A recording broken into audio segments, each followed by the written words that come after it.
রহিম বিসমিল্লাহির রহমানির রহিম।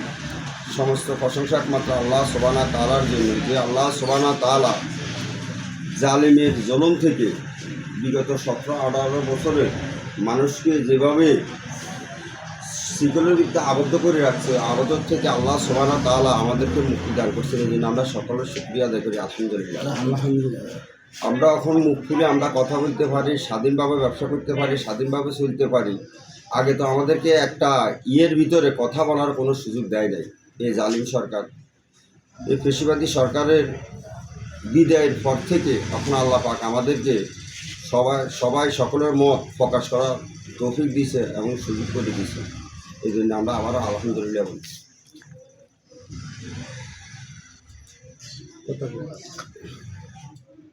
আপনি বর্তমানে আপনার রাজনৈতিক অবস্থানটা একটু বলবেন? আলহামদুলিল্লাহ, আমি 1981 সালে ক্লাস 3 থেকে আমার রাজনীতি শুরু হয়েছে। বর্তমান পজিশন কি রাজনীতিতে? আমাকে রাজনীতিতে আসার পিছনে সর্বপ্রথম অবদান আমার বাবা তখন জাগ দল করতে বিএনপি, জিয়া রহমানের প্রথম যে তৈরি করছে জাগ দল করতে। যখন জিয়া রহমান সাহেবকে দুনিয়া থেকে শহীদ করে দেওয়া হয়েছে, ওই শহীদের পর থেকে আমি বিএনপির সাথে সম্পৃক্ত এবং এই ছোটোকাল স্কুল জীবন থেকে শুরু করে এখন পর্যন্ত আমি বিএনপিতে আছি। আমি পৌর বিএনপির একজন সাধারণ সদস্য এবং বর্তমানে ওয়ার্ড বিএনপির সেক্রেটারি পদপ্রার্থী। কত নম্বর ওয়ার্ড? 6 নম্বর ওয়ার্ড, লক্ষ্মীপুর পৌরসভা 6 নম্বর ওয়ার্ড বিএনপির সাধারণ সম্পাদক প্রার্থী। আপনার বিএনপি রাজনীতিতে আসার শুরুটা কি বলবেন? কিভাবে আসছেন? প্রথমত বলছেন বাবার উৎসাহে, বাট এছাড়া আর কারো কোনো রাজনৈতিক কোনো নেতার কোনো হাত ধরে আসছেন কিনা? আমি ছোট থাকতে আমার বাবা যেই দিন জিয়া রহমান সাহেব দুনিয়া থেকে বিজয়ী গেছে, ওই দিন আমার বাবার অবস্থান দেখি। যখন আমার বাবা জিয়া রহমান সাহেবের মাটি দেওয়ার জন্য ঢাকার উদ্দেশ্যে রওনা হয়েছিল, অথচ আমার বাবা তখন বেশি দেখছি ঢাকা যাইতে 3 দিন লাগছে, আসতে লাগছে 7 দিন, 7 দিন সময় লাগছে। যখন 7 দিন পর বাবাকে জিজ্ঞাসা করলাম, বাবা এই জিয়া রহমান সাহেব কে ছিলেন, কেন উনি আমাদের আত্মীয় না কি, আমরা কেন ওনার জন্য এত করছি? তখন উনি এই জিয়া রহমান সাহেবের গুণগুলো আমার সামনে তুলে ধরছেন যে জিয়া রহমান উনি রণাঙ্গনের বীর যোদ্ধা ছিলেন, উনি স্বাধীনতার ঘোষণা করছে, উনি বীর প্রতীক ছিলেন, উনি বীর উত্তম ছিলেন, উনি বহুদলীয় গণতন্ত্রের প্রবক্তা ছিলেন, উনি এই দেশের একজন সফল রাষ্ট্রনায়ক ছিলেন। আচ্ছা, আর আপনি একটা বিভিন্ন সভায় আপনার একটা ইয়ে থাকে যে বিএনপি চেয়ারপারসন খালেদা জিয়া সম্পর্কে যে এখানে একটা মানে বাংলা নেত্রী, বাংলার মা, এই ব্যাপারটায় আপনি কি কোন সময় এই ইয়েটা আপনি উপদেশ দিয়েছিলেন? দেখুন, আওয়ামী লীগ 1971 সাল থেকে আওয়ামী লীগকে মানুষ বিশ্বাস করি, যখন তারা নির্বাচিত হয়ে আসছে তখন এই দেশে তারা মানুষের এই বিশ্বাসে মর্যাদা না দিয়ে তারা একতরফা একদলীয় বাকশাল কায়েম করছে। যখন এই বাকশাল কায়েমের দ্বারা সমস্ত দলগুলোকে তারা নিষ্ক্রিয় করে বন্ধ করে দিচ্ছে। তাদের স্লোগান ছিল এক নেতার এক দেশ, বঙ্গবন্ধুর বাংলাদেশ। এই বঙ্গবন্ধুর বাংলাদেশে হাইলাইট করতে যায় বহু দলের বহু মতামত সব ধ্বংস করে দিচ্ছে। এই জন্যে তাদের 15 আগস্টে তাদের সেই পরাজয়ের ঘাতকের মতো তাদের সেই পরাজয়ের কারণে আল্লাহ সুবহানাহু ওয়া তাআলা আমার শহীদ জিয়া রহমান সাহেবের নেতৃত্বে এই দেশ গড়ার একজন বিশ্বাসী যোগ্যতা সম্পূর্ণ লোক দিয়ে আবার এই দেশে গড়ার যেই সুফল মানুষের মাঝে আসছে, এটা খালেদা জিয়া রহমান সাহেবের শহীদের পরে খালেদা জিয়া ওটাকে ধরে রাখছে বিভিন্ন কারণে। যখন আমার নেতা কর্মীরা বলে আমার নেত্রী আমার মা, তখন আমার কাছে এটা অসম্মান মনে হয়। উনি তো আমার নেত্রী আমার মা না, উনি যদি আমার নেত্রী আমার মা হইতেন তাহলে যখন তারেক রহমান সাহেব এবং কোকো সাহেবরে ফখরুদ্দিন মঈনুদ্দিন আমরা হাইকোর্ট অফিসের মধ্যে তাদেরকে নির্যাতন করে অবস্থা যখন বলছে যে খালেদা জিয়ারে যে আপনার ছেলে সব বিদেশে চলে যান, তখন বাংলার নেত্রী বাংলা মা বলছে না, আমার যাওয়ার প্রয়োজন নাই, আমার ছেলেদের উপর যে নির্যাতন হয়েছে, এদের প্রতি যে অবিচার করা হয়েছে, তাদেরকে উন্নত চিকিৎসার জন্য বিদেশে পাঠানো হোক। আমি এই দেশে আমার চিকিৎসা এই দেশে হবে, আমি এই দেশের মানুষের পাশে থাকবো, এই দেশের মানুষকে নিয়ে আমি থাকবো, আমি এই দেশ ছেড়ে যাবো। আর উনি না যাওয়ার কারণে, ওনার এই অবদানের কারণে বিশ্বাসঘাতক পেশিবাদী শেখ হাসিনা ওনার অবদানের কারণে সে প্রধানমন্ত্রী হতে পারছে, কিন্তু সে আজ অস্বীকার করতেছে। আরেকটা বিষয় হচ্ছে এই যে আমাদের ছাত্র জনতা যে বিপ্লব, এই 5 আগস্টের সেই নতুন শেখ হাসিনা সরকারের পতন এবং নতুন অন্তর্বর্তী সরকারের আবির্ভাব এ সম্পর্কে আপনার একটু মূল্যবান কিছু কথা যদি বলা যায়। দেখুন, এই বিপ্লবটা ছাত্র জনতার মাধ্যমে আল্লাহ পাক এটাকে কামিয়ে রেখেছে, এই কথা সত্য। কিন্তু এই বিপ্লব শুরু হয়ে গেছে 1/11-এর পর থেকে, আওয়ামী ফেসিবাদী আসার পর থেকে বিএনপি জামাত সহ আওয়ামী পন্থীরা সকল মতবাদের ওলামা হজরত সকলেই চাইতেছে যে এই জালিমের হাত থেকে বাঁচার জন্য। অনেকভাবে নির্যাতিত হয়েছে, অনেক গুম হয়েছে, অনেক খুন হয়েছে। সকলের দিলের ভিতরে যে তামান্না ছিল যে কতক্ষণে এই জালিম ধ্বংস হইবে, জালিম এই দেশ থেকে যাইব, এটা সকলের ইচ্ছা ছিল।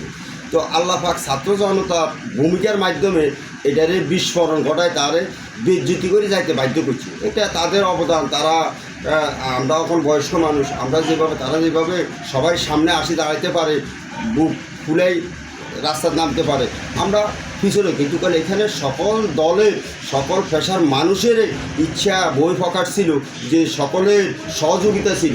হ্যাঁ, ছাত্র জনতার মাধ্যমে তাদের তো অবশ্যই তাদের করণীয় বেশি ছিল, তাদের চেষ্টা, তাদের মধ্যে সবচেয়ে বেশি শহীদ হয়েছে। এই জন্য তাদের অবদান অবশ্যই আছে, এবং এই অবদান সারা জীবন যতদিন বাংলাদেশ থাকে তাদের অবদানের কথা সকলে খেয়াল রাখবে ইনশাআল্লাহ। আচ্ছা, অন্তর্বর্তী সরকার গঠনের পরে অলরেডি প্রায় 6 মাস চলে গেছে। আপনার মতে বা আপনার দৃষ্টিতে কতদিনের মধ্যে নির্বাচন হওয়াটা যৌক্তিক? দেখুন, জাতীয় নির্বাচন। দেখুন, যদি আমরা কেন এই জালিম ফেসিবাদী সরকারের আরেকটা উদাহরণ হচ্ছে আমি 15 আগস্ট। তো আমি যারা এই বর্তমান অন্তর্বর্তী সরকার আছে তাদের কাছে আবেদন করব, 15 আগস্ট 5 আগস্ট এই দুইটা বাংলাদেশ জাতির মুক্তি দিবস হিসাবে পালন করে রাখার জন্য।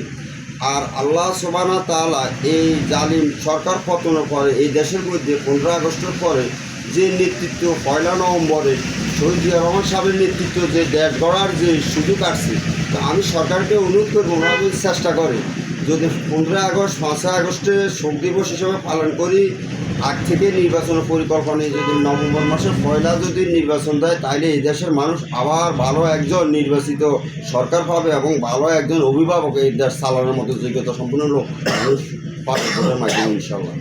আপনি আপনার 15 নভেম্বর 15 আগস্ট মুক্তি দিবস, একদলীয় বাকশাল তো মুক্তি আছে, 5 আগস্ট এই স্বৈরাচারী ফেসিবাদী সরকার তো মুক্তি হয়েছে। এই 2 দিন যে মুক্তি দিবস হিসেবে পালন করি, নভেম্বরে এই দেশে এই জাতি ভালো একজন যোগ্যতা সম্পূর্ণ অভিভাবক শহীদ জিয়া রহমান সাহেবরে পাইছে। এখন জিয়া রহমানের উত্তরসূরি হিসাবে আবার যদি এইভাবে যদি সরকার এইভাবে নির্বাচন দেয় 1 নভেম্বরে, তাহলে আবার একজন ভালো নভেম্বর কি 25 না 26? নভেম্বর তো ঠিক আছে, কত সাল?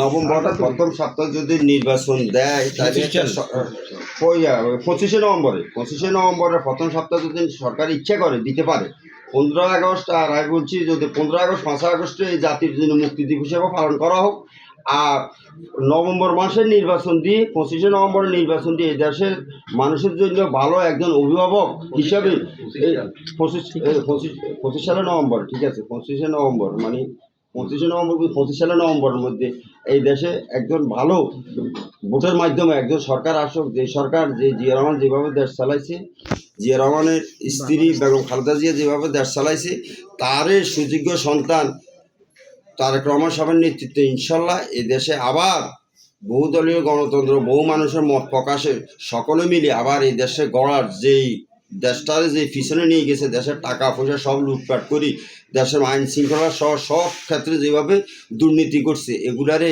ওনাদের মাধ্যমে আবার সাজায় দেশে যোগ্যতা সম্পূর্ণ একজন সরকার ইনশাল্লাহ প্রতিষ্ঠিত হবে। আমরা সরকারের কাছে আবেদনে জানাই। আপনি কি মনে করেন সুষ্ঠু নির্বাচন বা জাতীয় নির্বাচনে আপনার দল বিএনপি সরকার গঠন করবে এবং তারেক জিয়া সরকার প্রধান হবেন? দেখুন, বিএনপি বিখ্যাত দল নয়, আওয়ামী লীগ নিজেরই বিখ্যাত দল করি বিশ্বাসঘাতক হিসেবে পরিণত হয়েছে। বিএনপি হচ্ছে একটা বিশ্বাসী দল। বিএনপি বিশ্বাসী দল এই জন্যে, এই দেশের আমরা তো যারা আছে সব অভিজ্ঞ, এই দেশ স্বাধীন হওয়ার পর থেকে একমাত্র প্রমাণ করছে বিএনপি এই দেশের মধ্যে বিশ্বাসী দল, আর কোনো দল এই দেশে বিশ্বাসী হয়নি।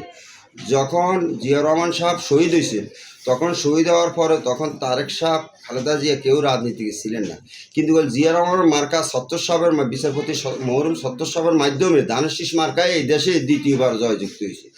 আর এই দেশে যতবার ভোট হয়েছে আপনি দেখেন আওয়ামী লীগের মানুষের প্রথম বিশ্বাস করে যে ঠকছে আওয়ামী লীগ আর কোনোবার নির্বাচনে ভোটের মাধ্যমে আসতে পারে না। 96 আওয়ামী লীগ যে এইভাবে নির্বাচিত হয়ে আছে, কিন্তু তারা এইভাবে তখন মখা আলমগীরের নেতৃত্বে সচিবালয় সচিব প্রশাসক জেলা প্রশাসক এসপি ডিসি আমরা চোখের সামনে আমি পৌরসভার সামনে জনতার আদালতে আওয়ামী লীগের তারা পদার্পণ কর্মচারী হইয়া আওয়ামী লীগের লগে এক যুগে এক সুরে তারা এরকম সরকার পতন আন্দোলন করি। তারপরেও ওই বছরও তখন এই জামাত শিবিরও এই আওয়ামী লীগের সাথে জোট বাঁধি কেয়ারটেকার সরকারের দাবি জানায়। বিএনপির একতরফাভাবে বিএনপির ঠগানোর জন্য সকল ষড়যন্ত্র করিও বিএনপি 116 সিটের বিরোধী দল হয়েছে।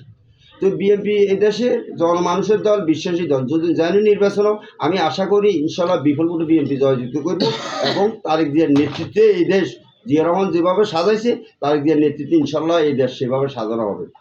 আর আপনার সর্বশেষ 6 নম্বর ওয়ার্ডবাসীর উদ্দেশ্যে কিছু বলেন, আসলে যেখানে আপনি সেক্রেটারি প্রার্থী বিএনপি। আমাদের লক্ষ্মীপুর পৌরসভার মধ্যে 6 নম্বর ওয়ার্ডটা খুব গুরুত্বপূর্ণ ওয়ার্ড।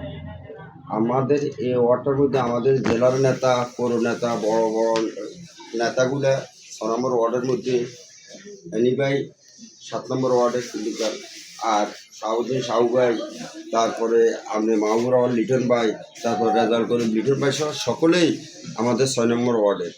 তো আর গোটা শহরটা আমাদের 6 নম্বর ওয়ার্ডের মধ্যে বেশি অংশ, এই জন্য এটা গুরুত্বপূর্ণ, সবাই এটারে আকর্ষণে রাখে। তো আমি চাইতেছি 6 নম্বর ওয়ার্ডের আমি সেক্রেটারি, ওয়ার্ড বিএনপি সেক্রেটারি প্রার্থী হয়েছি, যে এই ওয়ার্ডটারে যে এইভাবে তারা বাবা গাজার আড্ডা দিয়ে বিভিন্নভাবে আওয়ামী লীগ এখান থেকে চাঁদা মান্দা বিভিন্ন অকার্যকর খারাপ জিনিস দিয়ে এই ওয়ার্ডটারে যেভাবে তারা নোংরা করে রাখছে, আমরা চাইতেছি যে আমাদের নেতাদের আমি যদি সেক্রেটারি জয়যুক্ত হই তাহলে আমাদের নেতাদের পরামর্শ কমে আমরা এই ওয়ার্ডটাকে সুন্দর করে পরিষ্কার করে যানজট দূর করে ওয়ার্ডটারে সাজানোর জন্য আমি আমার উদ্যোগ নেব এবং চেষ্টা চালিয়ে যাবো ইনশাআল্লাহ। আপনাকে ধন্যবাদ।